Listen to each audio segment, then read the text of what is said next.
राधे राधे। स्वागत है आपका मेरे चैनल श्री प्रभुवाणी में।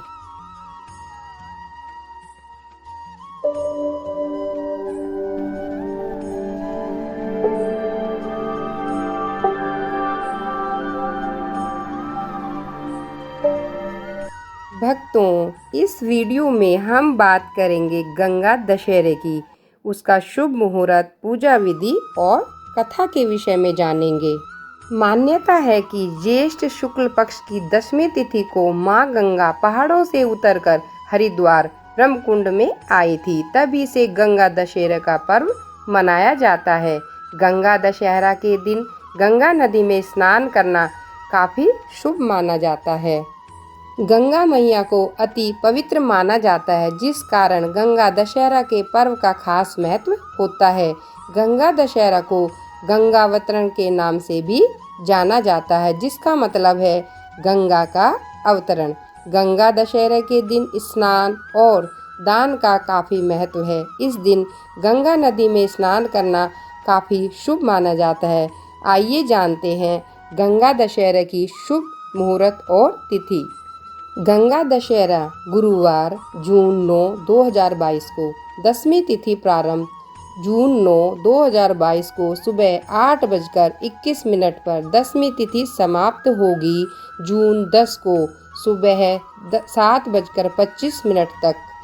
गंगा दशहरे के दिन पवित्र गंगा नदी में डुबकी लगानी चाहिए। आप किसी तालाब या अपने आसपास स्थित नदी में भी नहा सकते हैं। स्नान करते समय ओम नमः शिवाय का जाप अवश्य करना चाहिए। अगर आप गंगा स्नान के लिए नहीं जा सकते तो आप इस दिन नहाने के पानी में गंगा जल डालकर भी स्नान कर सकते हैं। इस दिन गरीब और ज़रूरतमंद लोगों को दान करना काफ़ी शुभ माना जाता है। गंगा दशहरे के दिन दान में दी जाने वाली वस्तुओं की संख्या 10 होनी चाहिए। साथ में पूजा में आप जिन चीज़ों का इस्तेमाल करें वह भी 10 होनी चाहिए, जैसे 10 तरह के फल, 10 तरह के फूल। ऐसी मान्यता है कि गंगा के जल में कभी भी कीड़े नहीं पड़ते और इसका जल कभी भी प्रदूषित नहीं होता। इसलिए इस जल में स्नान करने से रोगों का नाश होता है।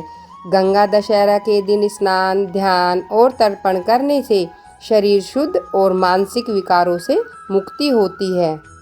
पौराणिक मान्यताओं के अनुसार राजा भागीरथ की तपस्या, अथक प्रयास और परिश्रम से इसी दिन गंगा ब्रह्मा जी के कमंडल से निकलकर शिव की जटाओं में विराजमान हुई थी और शिव जी ने अपनी शिखा को खोलकर गंगा को धरती पर लाने की अनुमति दी थी।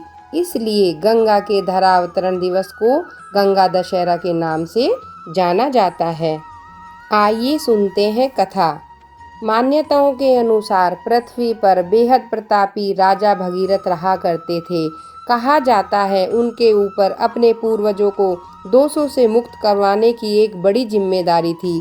इस जिम्मेदारी को पूरा करने के लिए उन्होंने माँ गंगा की कड़ी तपस्या की, जिससे प्रसन्न होकर वह पृथ्वी पर आने के लिए तैयार हो गई। लेकिन उन्होंने बताया कि जब वह स्वर्ग से पृथ्वी पर आएंगी तो उनकी गति पृथ्वी संभाल नहीं पाएगी। इस बात से राजा भागीरथ बेहद विचलित हो गए और भगवान शिव की आराधना करने लगे। इस बीच माता गंगा अपने गति को लेकर अहंकार में थी। भागीरथ की श्रद्धा और तपस्या देखकर भगवान शिव उनसे खुश हो गए और उनकी परेशानी की वजह पूछने लगे। राजा भागीरथ ने शिव जी से अपनी सारी परेशानी बताई, जिसके बाद शिव ने उन्हें आश्वासन दिया कि तुम परेशान मत हो, हम तुम्हारी हर समस्या का निदान करेंगे।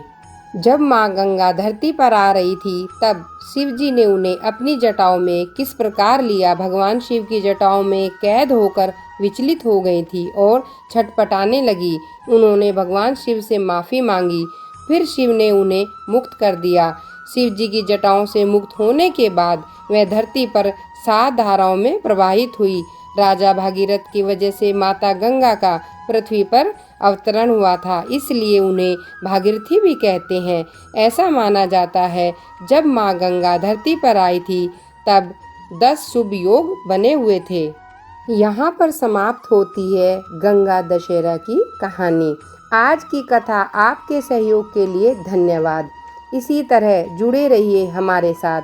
नई नई वीडियो देखने और सुनने के लिए भगवान आप सभी पर अपनी कृपा बरसाते रहें और आप सबकी मनोकामना पूर्ण हो। धन्यवाद।